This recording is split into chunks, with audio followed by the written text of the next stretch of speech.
Today, we're diving into one of the biggest challenges in all of finance. How do you build a solid, trustworthy bridge between the world you know, your bank account, and the new frontier of crypto? We're going to look at one company that's trying to do just that. So let's start with the big question. Have you ever wondered why it feels so complicated to move your money between a traditional bank and the crypto world? It's like they're two different planets, and that disconnect, well, that's the core problem we're digging into today. And this brings us to what we call the fiat-crypto divide. The best way to think about it is like two separate islands of finance. Each one has its own language, its own rules, and until now, only a few kind of shaky bridges connecting them. And this slide just lays it all out perfectly. On one side, you've got the fiat world. That's just your regular government money, like dollars or euros. It's familiar, it's heavily regulated, and pretty much everyone can access it. But on the other side, the crypto world is new. It can be super complex to get into, and how you access it is all fragmented. This divide creates some very real walls for regular people and businesses. So it begs the question, right? What if someone decided to build a proper industrial strength bridge to connect these two islands for good? Well, that is exactly where AlchemyPay comes into the story. They've basically positioned themselves as the engineers building that critical piece of infrastructure. So what are they really? Put simply, AlchemyPay is a payment gateway.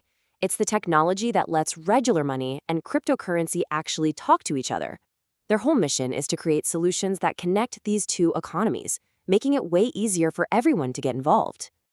And listen, this isn't some small-time experiment. They've already processed over $2 billion in transactions. That number alone tells you this is a platform that's already operating at a massive global scale. And that massive volume is made up of more than 12.3 million individual transactions. Just think about that for a second. Every single one of those was a person or a business successfully crossing that financial bridge from one world to the other. And their reach, it's genuinely global. This isn't just a service for one or two regions. We're talking about operations in 173 different countries. For a bridge that's trying to connect the entire world of finance, that kind of footprint is absolutely essential. Okay, so we get it. They've built a bridge, but how does it actually work? Well, their services are kind of like the different lanes on that bridge, each one designed to let financial traffic flow smoothly back and forth. These lanes make up a whole suite of tools. They've built the on-ramps for buying crypto with your cash, and the off-ramps for selling it back. They have ways for you to spend your crypto in the real world, and even ways to invest in digital versions of real-world assets. And it's all powered by their own infrastructure. You know, their NFT checkout is a perfect example of their whole philosophy. Instead of some super complicated process, they've made it as easy as buying something on Amazon. You pick an NFT, you pay with your credit card, and boom, you get it instantly.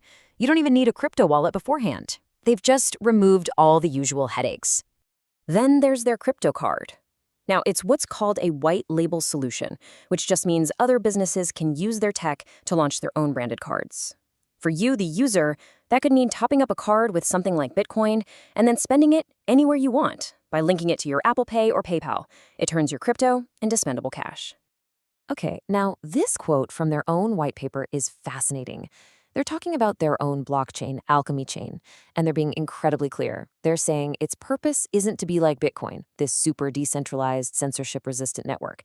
No, they designed it from the ground up to be a regulated, high-speed machine built for one thing: payments and compliance. That's a really important difference. And that laser focus on regulation brings us to the most critical part of any bridge: its foundation. For AlchemyPay, that entire foundation is built on an obsessive commitment to trust and, you guessed it, legal compliance. And this timeline just shows you how dedicated they are. They have been going out and methodically getting licenses in major financial hubs all over the world, from a prestigious self-regulatory body in Switzerland to a painstaking state-by-state process in the US. This is a clear, deliberate strategy to do things by the book. This chart gives you a bird's eye view of just how extensive their compliance footprint really is. We're not talking about one or two licenses here. This is over 15 money transmitter licenses in the US alone, key approvals to serve all of Europe, and registrations across Asia-Pacific and Canada. This shows they are definitely playing the long game. And maybe the most telling fact of all is this one. After digging through public records, you find 0 enforcement actions, 0 fines, and 0 lawsuits against any AlchemyPay company. In an industry where regulatory slip-ups are pretty common, a completely clean record like that, well, it speaks volumes about their compliance-first strategy. So we've seen the bridge, we've seen how it works, and we know it's built on a solid foundation. But let's zoom out. Why does connecting these two financial worlds actually matter in the grand scheme of things? Well, here's the takeaway. For you, as a regular person, it means a simple, easy way to get into crypto, buy an NFT, or even invest in tokenized real-world assets. For businesses, it opens up the door to accept crypto payments or issue their own cards. And for developers, it gives them the tools to build the next wave of financial apps on a foundation that's already compliant. And all this leaves us with one final thought to chew on.